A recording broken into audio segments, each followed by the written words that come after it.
Hello. How are we all doing today? I've been wanting to read some more Dante's Divine Comedy. We're in the Inferno stage, and we're still in part 4.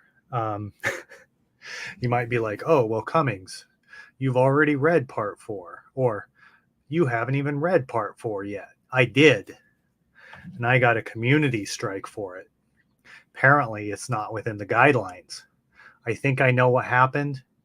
Certain words cannot be used. I believe it involves taking off your clothes, if that makes sense. So I will try to censor that so the video does not get taken off. Anyways, we are going to start at that section.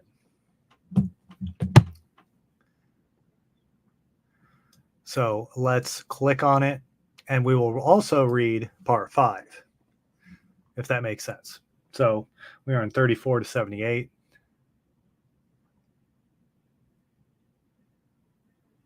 No, we were like halfway through.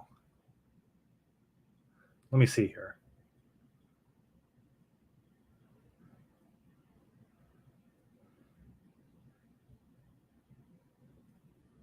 Right here. Okay, so we're right here. Basically about halfway through, and I will read the whole next section. So if you're ready for a fun ride, let's get to it. And yeah. Let me move some of this stuff. I got some of these icons here. Move them out of the way. Get the keyboard out of the way. Get the mic out of the way. And now I can sit like this. While he said this, the centaur ran past, and 3 spirits came by also beneath us, whom neither I nor my guide saw until they cried, "Who are you?" Our words ceased. Then, and we gave our intention to them alone. I did not know, but it happened, as it usually does for some reason.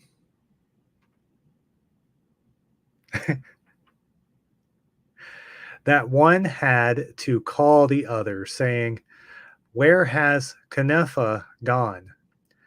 At which I placed my finger over my mouth in order to make my guide stop and wait.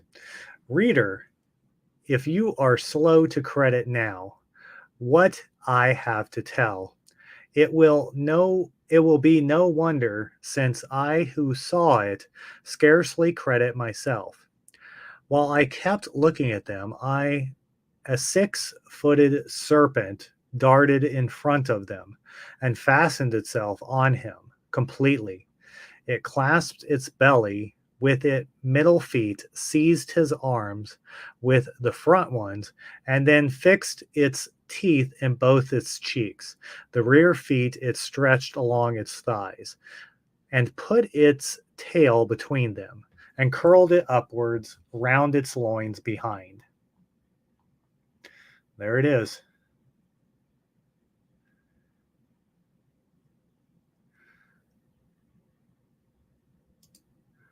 I backed a digital copy of the entire book on Kickstarter years ago. Guy's an art professor, even drew. Cool. That's pretty cool. I think I actually remember that Kickstarter, but I didn't buy that book.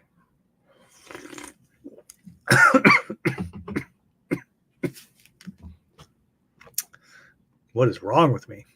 Ivy was never rooted to a tree.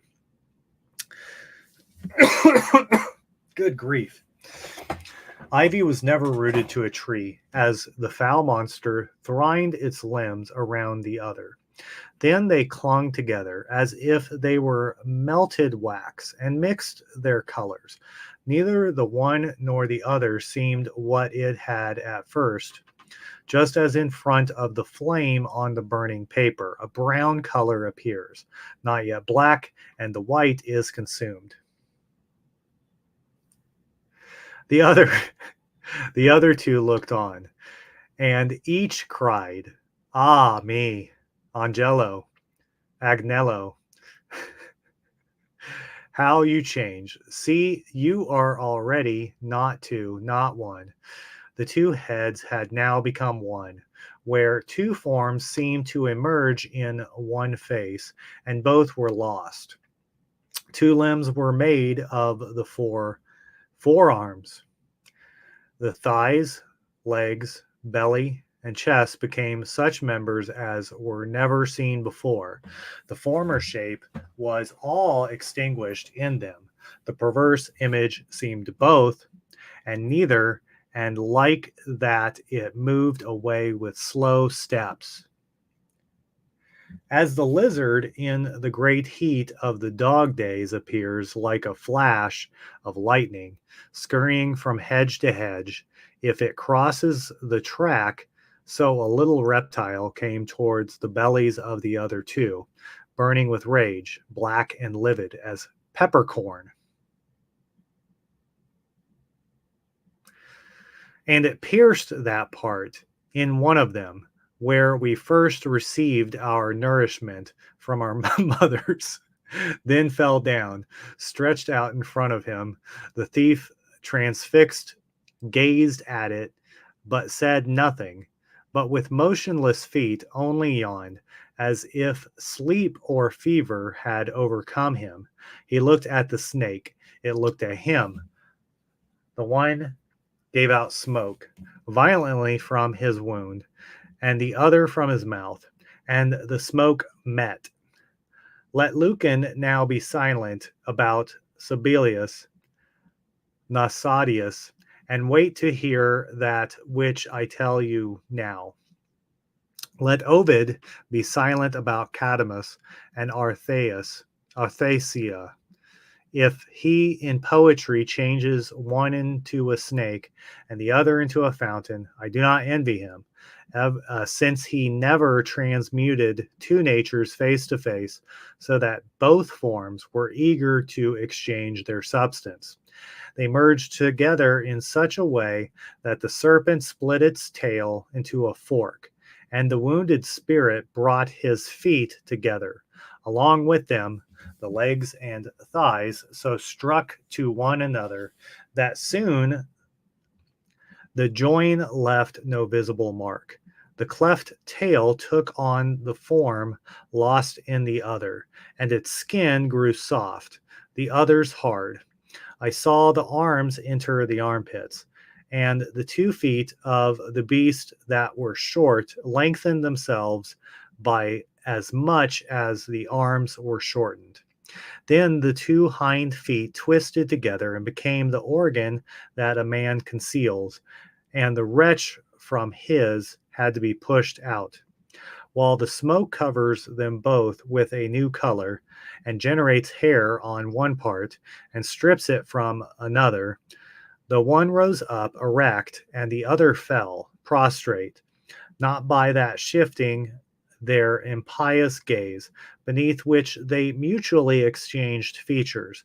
The erect one drew his face towards the temple, and from the excess of matter that swelled there, ears came out of the smooth cheeks, that which did not slip back, but remained formed a nose from the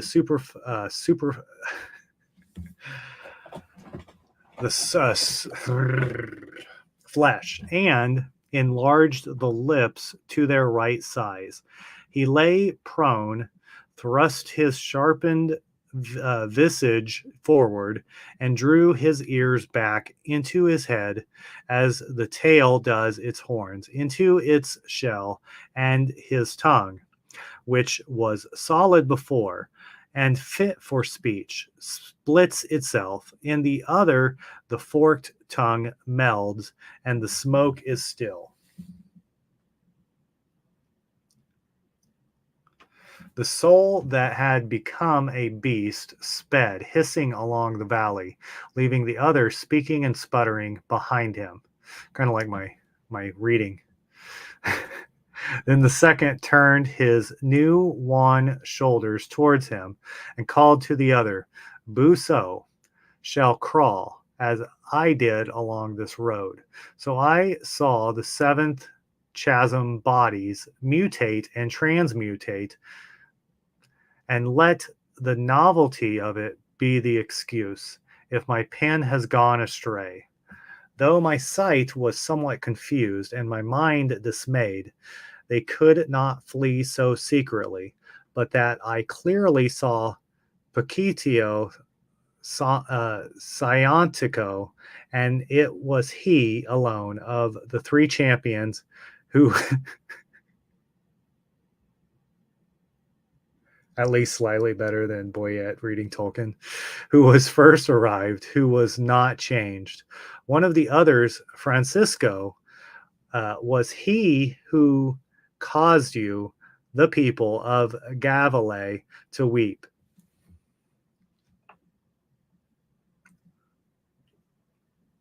Mm, Diet Coke, yes, the best.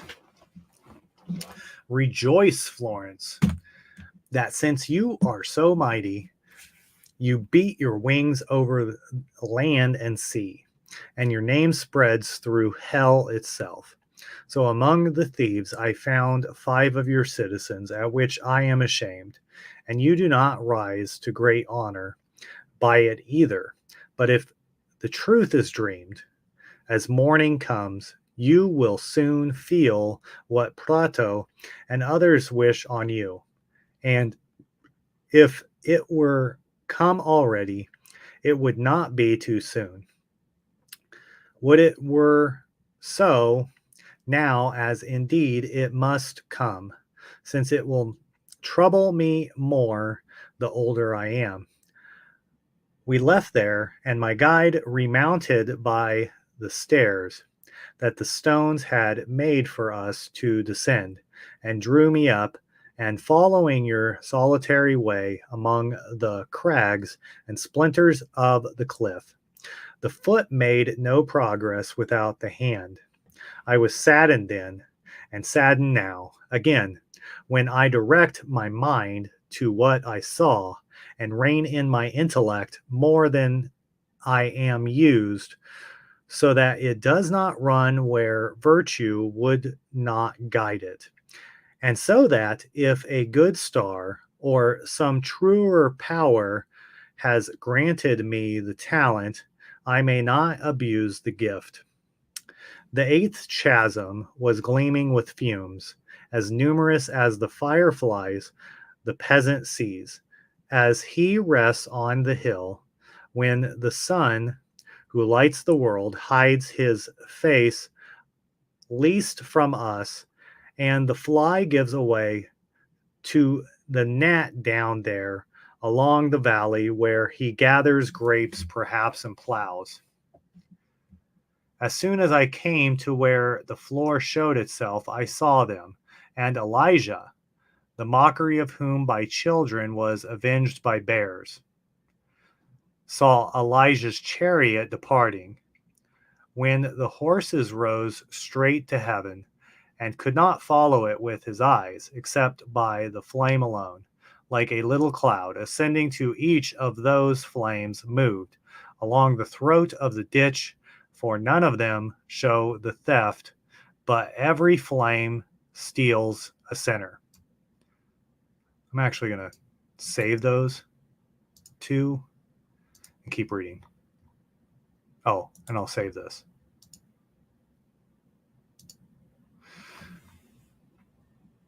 Get out of my face. There we go.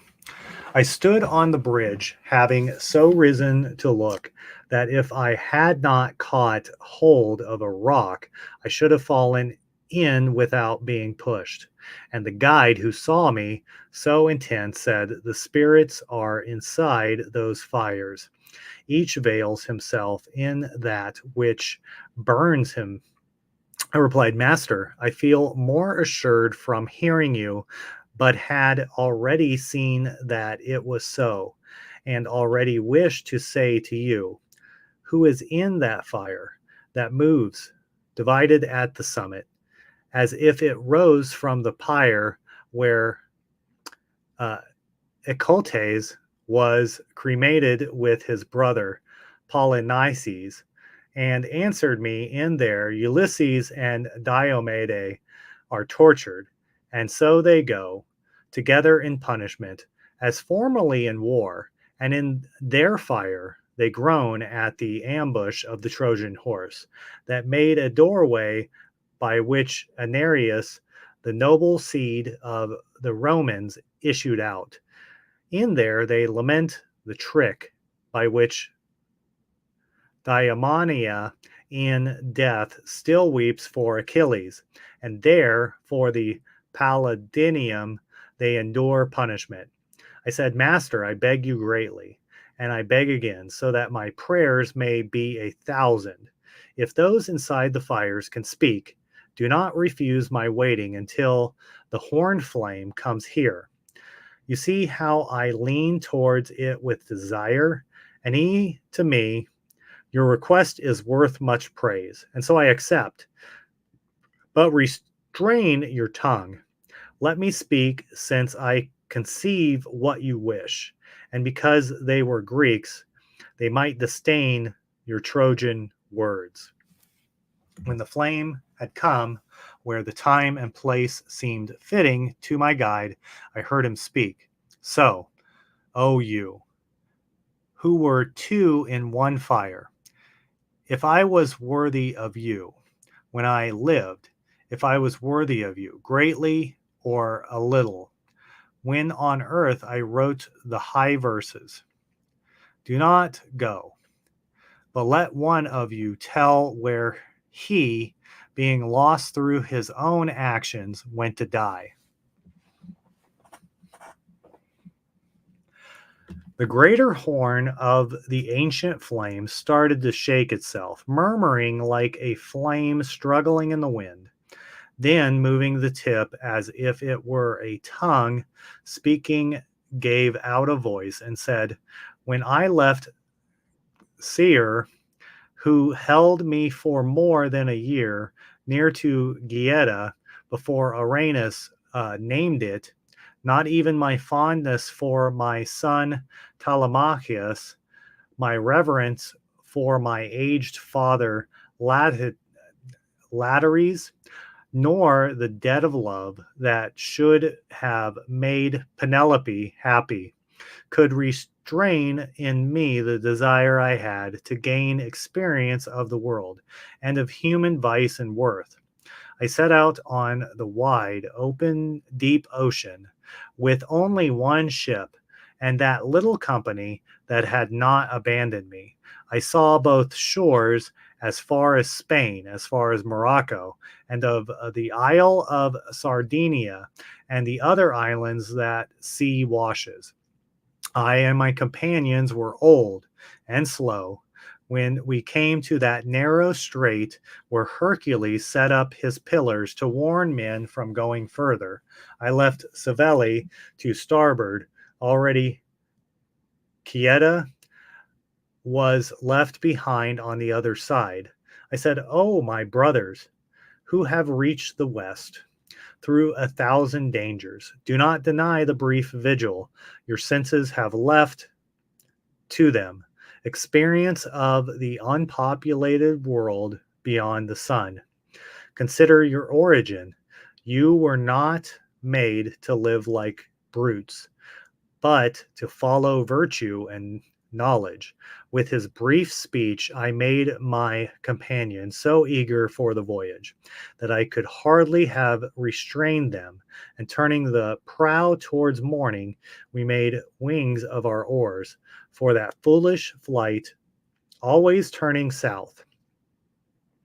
Night already saw the southern pole with all its stars, and our northern pole was so low it did not rise from the ocean bed. 5 times the light beneath the moon had been quenched and relit since we had entered on the deep pathways, when a mountain appeared to us, dim with distance, and it seemed to me the highest I had ever seen. We rejoiced, but soon our joy was turned to grief, when a tempest rose from the new land and struck the prow of our ship. 3 times it whirled her around. with all the ocean at the fourth.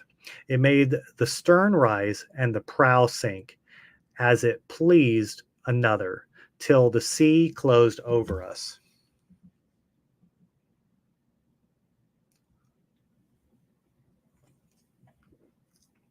The flame was now erect and quiet, no longer speaking, and was going away from us with the permission of the sweet poet, when another that came behind forced us to turn our eyes towards its summit, since a confused sound escaped there, as the Sicilian bull that first bellowed with the groans of Pararius, who had smoothed it with his file, and that was right, bellowed with the sufferer's voice, so that, although it was bronze, it seemed pierced with agony. So here the dismal words, having at their source no exit from the fire, were changed into its language. But when they had found a path out through the tip, giving it the movement that the tongue had given in making them, we heard it say, O you, at whom I direct my voice, and who but now was making Lombard, saying, Now go, no more, I beg you. Let it not annoy you to stop and speak with me, though perhaps I have come a little late. You see, it does not annoy me, and I burn.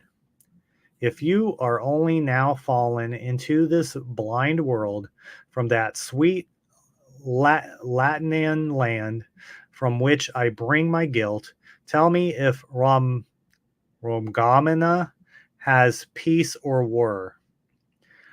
For I was of the mountains there between Umberno and Monte Coronano,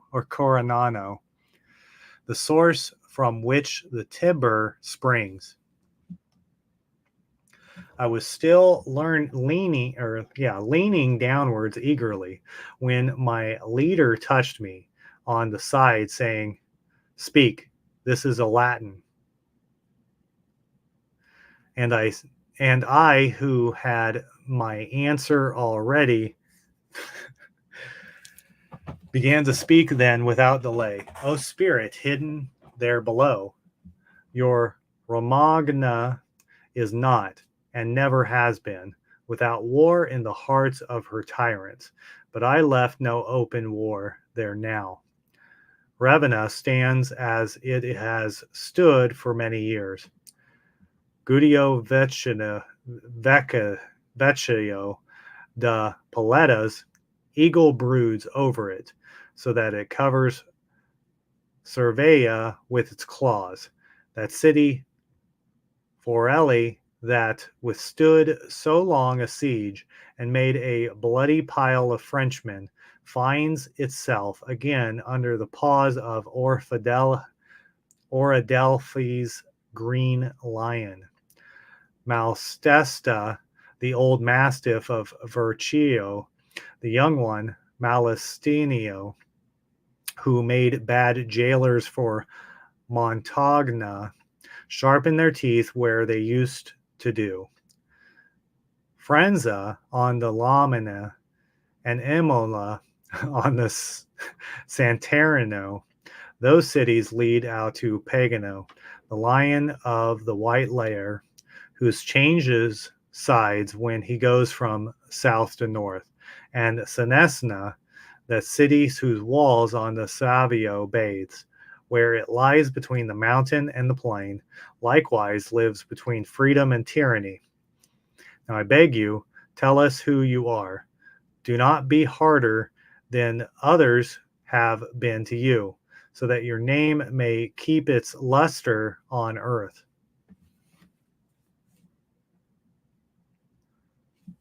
When the flame had roared for a while as usual, it flickered the sharp point to and fro, and then gave out its breath. If I thought my answer was given to one who could ever return to the world, this flame would flicker no more. But since if what I hear is true, No one ever returned alive from this deep. A reply without fear of defamation. I, Guido da Montfeltro, was a man of arms, and then became a courtier of St. Francis, hoping to make amends, so habited and in deep my hopes would have been realized in full, before the great priest bon, Boniface, evil to him, who drew me back to my first sins, and how and why, I want you to hear from me. While I was in the form of bones and pulp that my mother gave me, my actions were not those of the lion, but of the fox.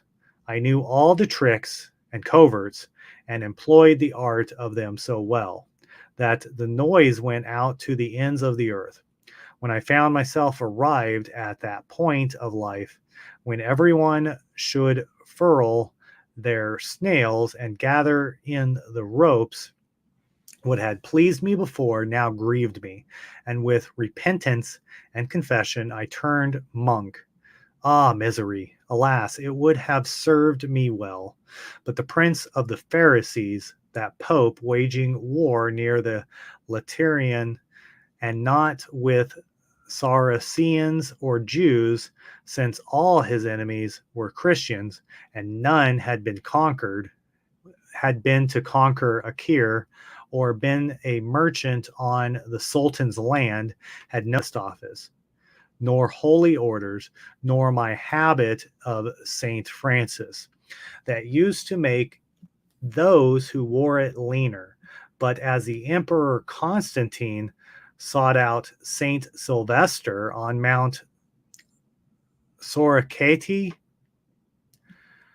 to cure his leprosy, so this man called me as a doctor to cure his feverish pride. He demanded counsel of me, and I kept silent, since his speech seemed drunken.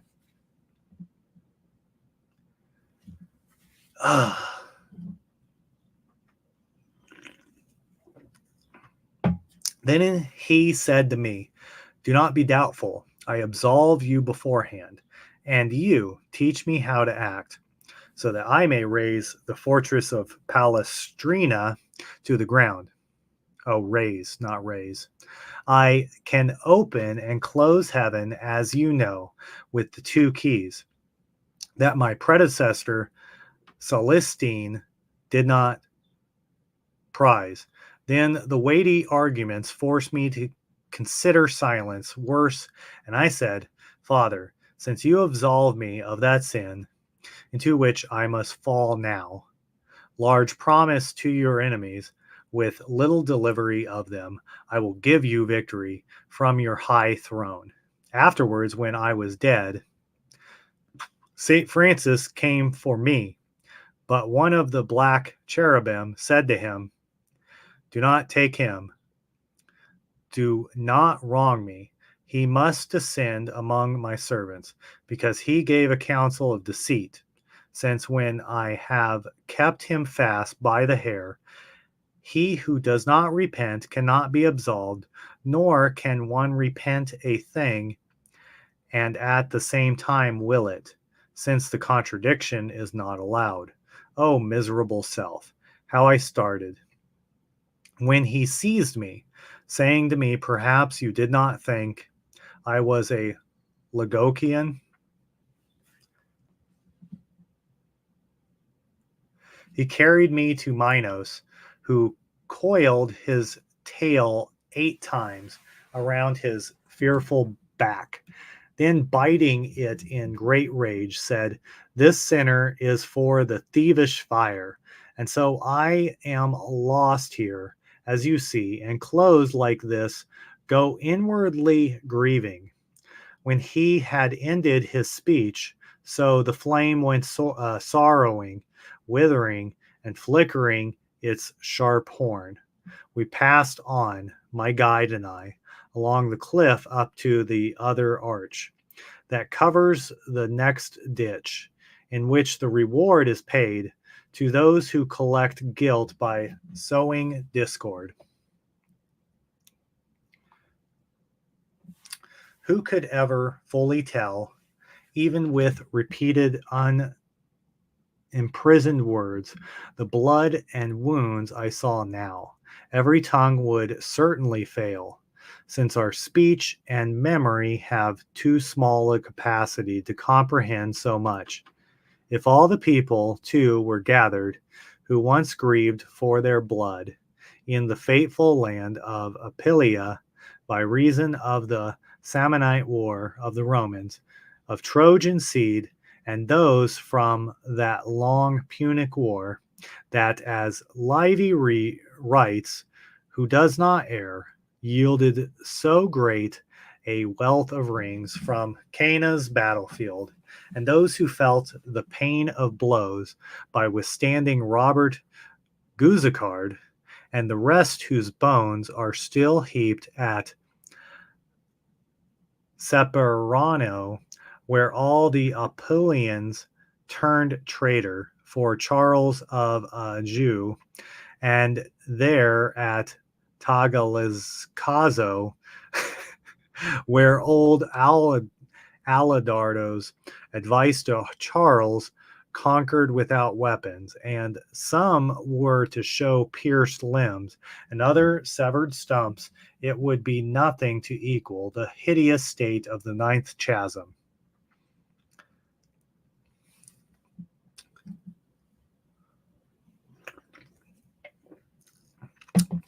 Probably got like, what, 10 minutes left?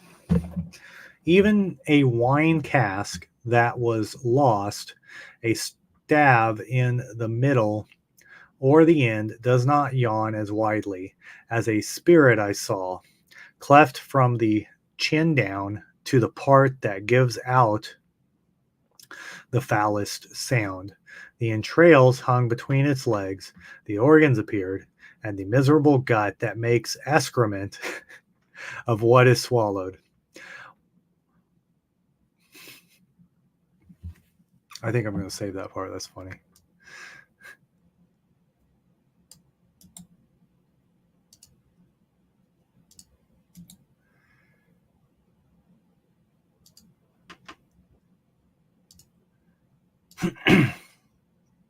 All right.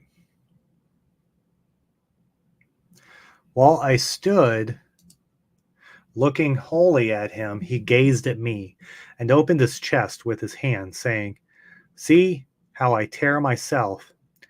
See how Mahet is ripped. In front of me, Ali goes weeping, his face split from chin to scalp, and all the others you see here were sowers of scandal and schism in their lifetimes. So they are cleft like this. There is devil behind who tears us cruelly like this, reapplying his sword blade to each of his crowd when they have wandered around the sad road since the wounds heal before any reach him again." I think I'm going to close that one and like copy this whole thing because I don't know which. I like that whole paragraph. But who are you who muse there on the cliff, maybe to delay your path to punishment, in sentence for your crimes? My master replied, "Death has not come to him yet, nor does guilt lead him to torment. But it is incumbent on me, who am dead, to grant him full experience and lead him through the Inferno, down here from circle to circle. And this is truth that I tell you." When they heard him, more than 100 spirits in the ditch halted to look at me, forgetting their agony in their wonder.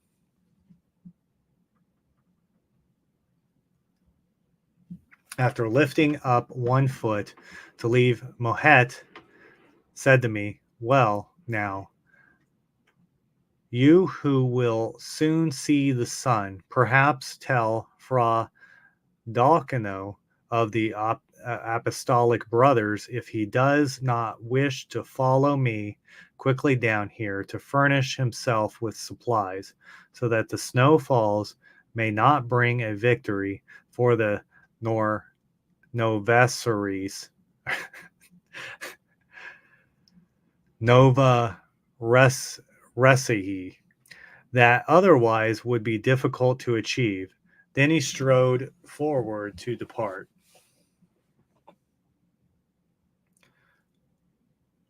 Another, who had his throat slit and nose cut off to the eyebrows, and had only a single ear, standing to gaze in wonder with the rest, opened his windpipe that was red outside all over, and said, you that no guilt condemns, and whom I have seen above in Latian ground, unless resemblance deceives me, remember Pierre del Medicina if you ever return to see the gentle plain that slopes down from Versilia to Marcabo, and make known to the wealthiest two men in Fano, Messer Gildo and On Galileo.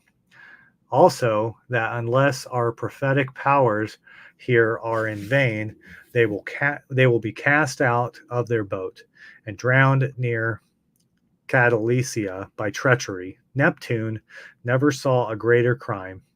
Between the two isles of Cyprus and Majorca, not even among those carried out by pirates or by Greeks.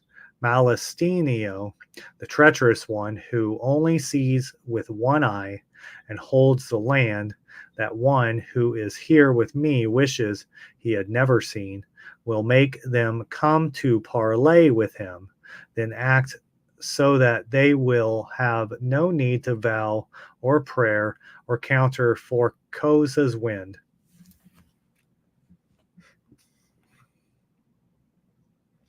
And I said to him, if you would have me carry news to you above, show me and explain who he is that rues the sight of it. Then he placed his hand on the jaw of one of his companions and opened the mouth, saying, this is he, and he does not speak. This outcast quelled Caesar's doubts at the Rubicon, saying that delay always harms men who are ready. Oh, how dejected Curio seemed to me, with his tongue slit in his palate, who was so bold in speech, and one who had both hands severed, lifting the stumps through the dark air, so that their blood stained his face, said, you will remember Mosca too, who said, alas, a thing done has an end, which was seed of evil to the Tuscan race, and death to your people. I added, at which he, accumulating pain on pain, went away like one sad and mad.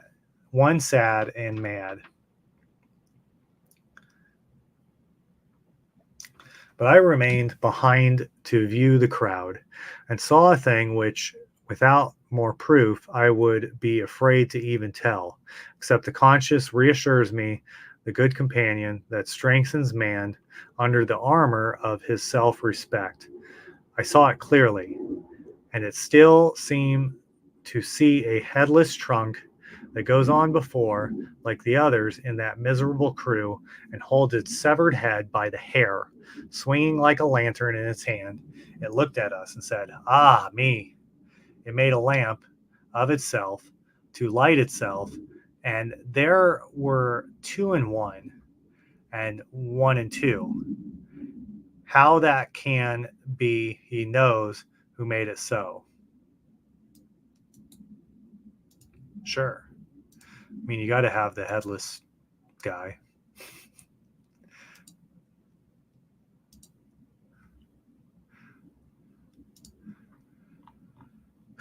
Oh, we're at the end of the chapter.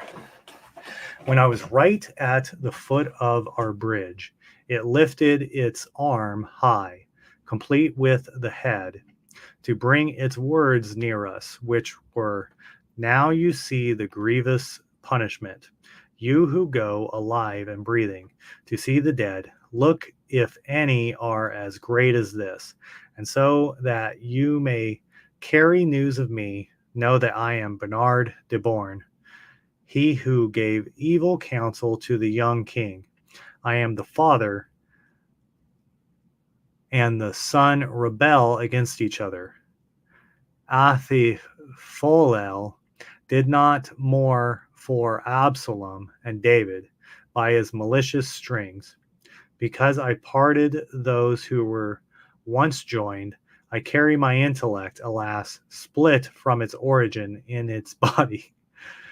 So in me is seen just retribution. I think I'm going to save that too. And I think I'm going to stop there. I mean, I could read for another hour, but that would be like 2 hours of reading out loud.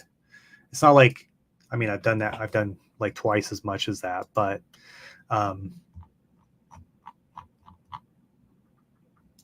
is this the last? I think this is the last chapter of,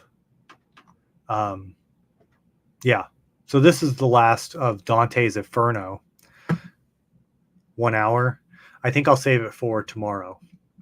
And then we'll be done with the first third of the book. Then we'll have Purgatoro, and then however you say paradise in Latin. Anyways, I think I'll let you guys go, and we'll come back tomorrow and read this section. And I'll change this to part 4 because I didn't read part 5. All right, goodbye.